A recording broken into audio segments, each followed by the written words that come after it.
sea, oh make me the sea. I am the bottle, make me the sea. I am the bottle, make me the sea.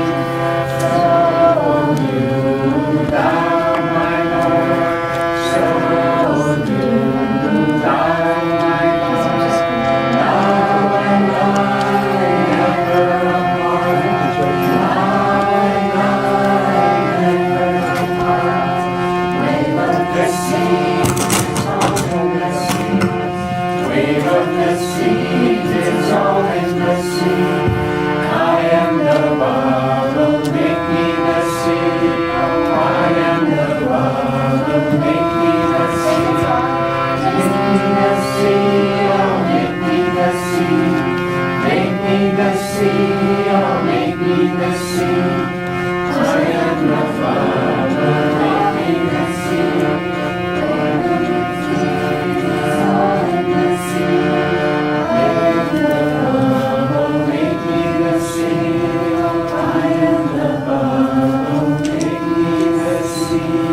I am the bottle, make me the sea.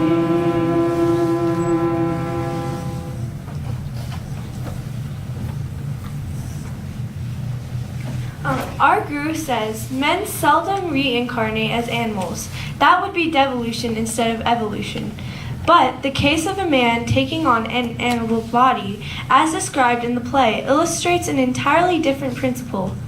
It is said that a great saint or teacher who is highly evolved can deliberately assume the form of an animal in one or more incarnations.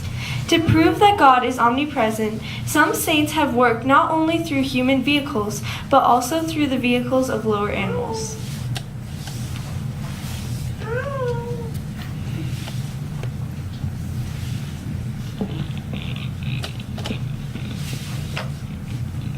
Once upon a time, this saint, who had lived as a recluse, so loved baby squirrels that he wanted to incarnate as a mother squirrel so he could bestow his maternal affection on the helpless little ones.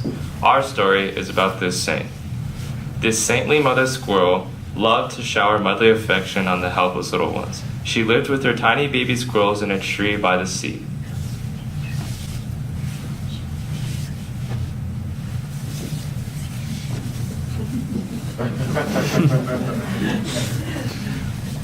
It is said that whoever fed this squirrel became rich and successful, or was healed from any illness he might have. Because of this, many people came to know about this unusual mother squirrel. They realized that the furry little body housed a great soul who was in tune with the will of God, even in an animal body.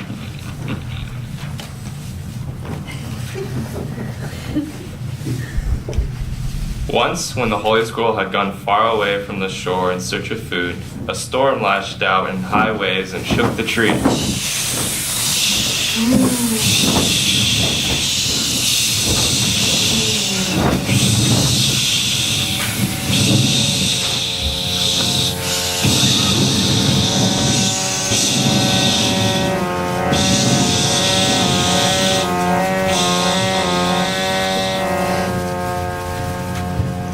The loving mother, on her return, discovered the dark work of the sea and commanded, "Ocean, give me back my babies, or I'll destroy you!" The ocean paid no attention to her warnings. After that, the mother squirrel was seen day and night for 7 days, dipping her bushy tail into the ocean and then brushing it on the sand. Noting this continuous, curious, and determined activity, an angel of God appeared. Mother squirrel, of all strange things, your action of dipping your tail into the ocean and brushing it on the sand is strange. Please tell me why you're doing this. Heavenly angel, the sea swallowed my babies in my absence and ignored my request to return them, so I'm determined to sweep the ocean dry.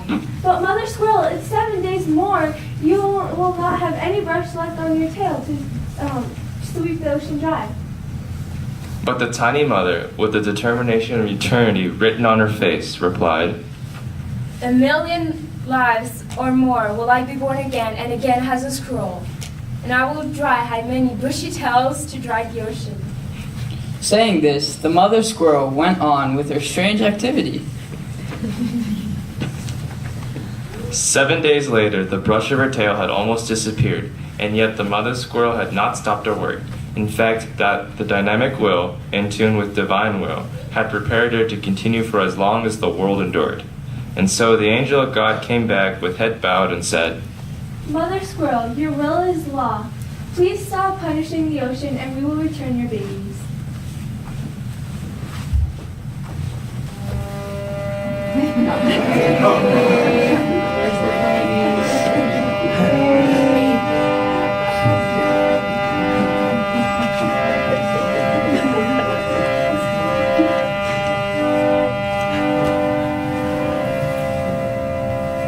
Our Guru says, remember, dear student, if all methods of accomplishing your worthwhile desires have failed you, do not be discouraged, but rouse your slumbering, all-accomplishing divine determination.